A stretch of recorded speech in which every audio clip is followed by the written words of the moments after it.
दोस्तों आज आपको एक नई योजना के बारे में बता रहे हैं। वो नई योजना ये है कि उड़ीसा सरकार ने सुभद्रा योजना की शुरुआत की है। सुभद्रा योजना के बारे में बताया गया है, जो सरकार ने कहा है कि उसमें महिलाओं को 10,000 रुपए 2 किस्तों में दिए जाएंगे।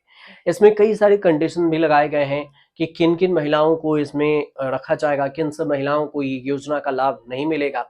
इसमें जो जानकारी दी गई है उसकी पूरी वीडियो मैं आपको विस्तार से इसमें बताता हूँ और आप जब स्क्रीन पर आपको जो दिखेगा एक-एक कर आपको पॉइंट बाय पॉइंट समझाएँगे कि आखिर इसके लिए क्या कंडीशन है, क्या कुछ आपको ज़रूरत होगी, किन महिलाओं को ये चीज़ें नहीं मिलेगी, साल में 2 बार 2 किस्तों में 10-10 हज़ार रुपए दिए जाएँगे। तो इससे महिला सशक्तिकरण की बात की गई है, कैसे अप्लाई कर सकते हैं आप ऑनलाइन। तो इस हिसाब से देखें तो सुभद्रा योजना के बारे में आपको पूरी जानकारी इस वीडियो में देंगे। लेकिन इस वीडियो में बताने से पहले आपको बता दें कि अगर आपको ये वीडियो अच्छी लगे तो चैनल को सब्सक्राइब जरूर कर लीजिएगा और साथ में शेयर भी कर दीजिएगा ताकि उन महिलाओं तक पहुंचे जो इसका लाभ उठा सकते हैं और फिर सरकार की तरफ से जो योजनाओं का लाभ है उसका लाभ उठाकर परिवार या फिर खुद को संपन्न कर सकते हैं। तो दोस्तों आ गए हैं हम इस वेबसाइट पे जिसका नाम देख रहे हैं आप सुभद्रा योजना .gov.in है। अब इस वेबसाइट पे समझिए कि कैसे आप या फिर आपके घर की महिलाएं या फिर आप जो खुद ही महिला हैं जो देख रही हैं वो कैसे अप्लाई कर सकते हैं। हालांकि ये पूरा आपको दिखेगा उड़िया भाषा में है, लेकिन आप राइट साइड में ये जो देखिए कॉर्नर पे जाएंगे, यहाँ पर आप क्लिक करेंगे तो यहाँ पर आपको इंग्लिश होगा और इस इंग्लिश को करेंगे तो आपको यहाँ पर सब सारी चीजें उड़िया से अब इंग्लिश में आ जाएगी। यहाँ पर देखिए अनाउंसमेंट है। अब आपको बताते हैं कि इसमें कैसे अप्लाई कर सकते हैं। सबसे पहला है ये टोल फ्री नंबर है 14678। अगर आपको कोई कठिनाई हो या भर नहीं पा रहे हैं तो आप इस पे फ़ोन कर सकते हैं। 2 प्रोसेस से ये फॉर्म भरा जाएगा। सबसे पहला प्रोसेस ये है ऑनलाइन और ऑफलाइन दोनों प्रोसेस है। इसकी अनाउंसमेंट हो चुकी है। अब इसकी पात्रता वाला चेक कर लेते हैं। यहाँ पर हम जैसे ही क्लिक करेंगे तो इसमें क्राइटेरिया दिया हुआ है कि कौन-कौन इसमें एलिजिबल है। आपको सबसे पहले उड़ीसा का होना ज़रूरी है और एप्लीकेंट को जो है एनएफएसए में रजिस्टर्ड होना चाहिए और स्टेट फूड सिक्योरिटी स्कीम एसएफएसएस में होना चाहिए। अब महिलाओं की जो सैलरी है वो कम से कम 2.5 लाख से ज़्यादा नहीं होनी चाहिए, नहीं तो आप इसके लिए पात्र नहीं होंगे, नहीं अप्लाई कर सकते। इसके अलावा ये भी है कि 21 साल से 60 साल तक की महिलाएं इसको अप्लाई कर सकती है। आधार कार्ड पर उनका नाम, फाइनल डेट होना चाहिए और एज भी होना चाहिए।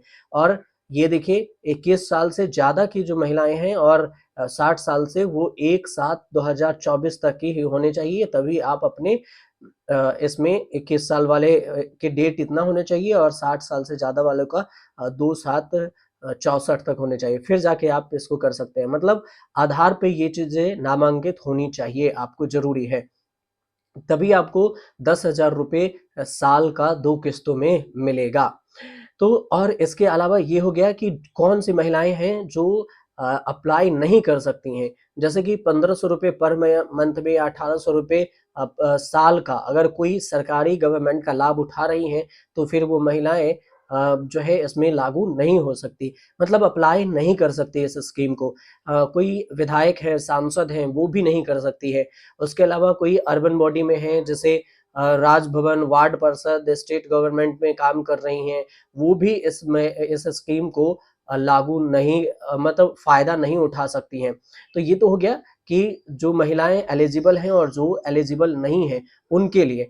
अब बात आई कि इसके अलावे का क्या? तो चलिए अब हम फिर पीछे चलते हैं और इसमें देखते हैं कि और आगे क्राइटेरिया एप्लीकेंट का चेकलिस्ट डाल लेते हैं कि इसमें जो है वो क्या-क्या चीज़ें चाहिए होगा। जैसे आपके पास आधार कार्ड होना चाहिए, उस पर आवासीय प्रमाण पत्र भी होना चाहिए और सिंगल बैंक होल्डर मतलब खाता होना चाहिए।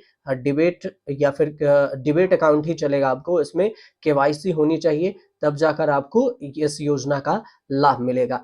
इसके अलावा देखें तो और पीछे चलते हैं, तो ये देख लीजिए एप्लीकेशन जो प्रोसीजर है उसमें आपको दिख जाएगा कि कैसे करना है। ऑनलाइन और ऑफ़लाइन दोनों की बात मैं बता देता हूँ आपको एक ही बार। सबसे पहली बात आपको जाना पड़ेगा अगर आप आंगनबाड़ी केंद्र में जाइए, ब्लॉक ऑफ़िसर के पास, अर्बन लोकल बॉडी ऑफ़िसर के पास, मोबाइल सेवा सेंटर के पास, common service centre CSC centre जिसको कहते हैं, वहाँ से फ़ॉर्म लीजिए, उसको भरिए और फिर इसे सबमिट कर दीजिए। उसके बाद आपको आधार कार्ड डिटेल्स देनी होंगी, आधार कार्ड और और फिर वोटर आईडी कार्ड, ये सारी चीज़ें आपको देनी होगी, ई-केवाईसी कराना होगा और इस तरह से आप अप्लाई कर सकते हैं।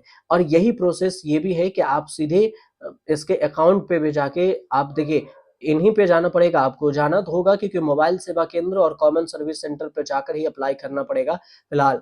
अगर हम यहाँ पर की बात करें कि ऑनलाइन हम कैसे करेंगे, तो सरकार तो कह रही है कि ऑनलाइन प्रोसेस का हमने सुविधा दिया है और ऑनलाइन भी कर सकते हैं, लेकिन वेबसाइट पे आपको कहीं भी ऑनलाइन का चीज़ नहीं दिखेगा। ऑफिशियल लॉगिन दिखेगा जिस पर आप क्लिक करेंगे यहाँ पर, तो देखिए डिपार्टमेंट लॉगिन है और सीएससी जो कॉमन सेवा सर्विस सेंटर है उस पर जाके, और ये मोबाइल सेवा केंद्र है, तो इन दोनों का अगर आपके पास रजिस्टर नहीं है तो फिर आप घर बैठे कैसे अप्लाई कर सकते हैं।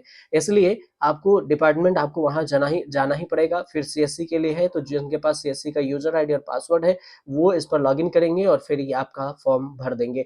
और इस तरह से आप भी जो सरकार की योजना है, इस योजना का लाभ उठा सकते हैं। सीधे तौर पर कहें तो आपको सेंटर पे जाके भरना चाहिए फॉर्म और फिर सरकारी लाभ उठाना चाहिए। आपको ये वीडियो कैसे लगे हमें कमेंट कर ज़रूर बताइएगा, और अच्छे लगे हो तो चैनल को सब्सक्राइब कर लीजिएगा और शेयर कर दीजिएगा, ताकि जिन महिलाओं को ज़रूरत हो, जिन लड़कियों को ज़रूरत हो, उन तक ये पहुँच सके और वो आसानी से इस सुविधा का लाभ उठा सके।